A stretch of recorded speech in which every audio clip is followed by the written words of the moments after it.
guys, welcome to Keeping It Simple Crafts. Today I have for you an easy bow tutorial. You're going to want to cut 7 strips of ribbon at 18 inches.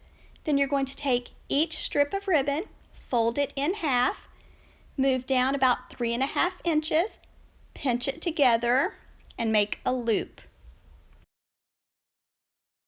Keep it pinched tightly. Same steps. Take your next strip of ribbon, fold the ribbon in half, move down about 3.5 to 4 inches, pinch it together, add it to your first loop, take your third strip, fold it in half, move down about 3.5 inches, make a loop, add it to your hand, continue the same process with all 7 strips.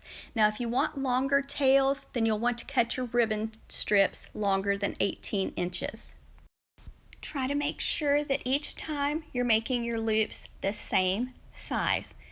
And just keep it nice and tight in your left hand, and you will want to have a zip tie close by to wrap it nice and tight around your ribbon. Now I'm on my last strip of ribbon, so I'm just folding it in half, moving down about 3.5 inches, pinching it together and adding it to the other loops.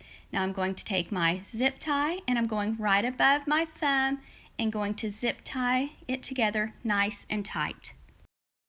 I got into a little fight with my hot glue gun, and the hot glue gun won, so my fingers are sore, so I had to get my daughter to tighten the zip tie for me. Next, you'll want to dovetail the ends. Fold your ribbon in half with the edges to the left side, go to the folded side, cut away from the fold, and that makes the pretty V on the ends. This is optional, but it just kind of dresses up your bow. You could do a knife cut or just cut the ends, add a slant, and you'll want to use ribbon with wire to make your bows because the loops will stand up. Now I like to take my tails and spread some all around so that they're not bunched up in one area. So try to fan out the tails. Now if you want longer tails, make your ribbon strips longer than 18 inches. Now it's time to fluff the loops. So I like to just kind of place my hand in the loops and kind of make them stand up. Sometimes you have to be a little bit patient when you're shaping your bow, but it's very simple to do. Just open up those loops.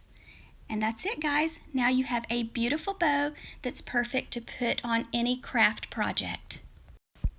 I hope you enjoyed watching me make this bow, and I hope it helps you. If it does, please let me know. Thank you so much for watching. If you like this video, please give it a thumbs up, share, and leave me a comment.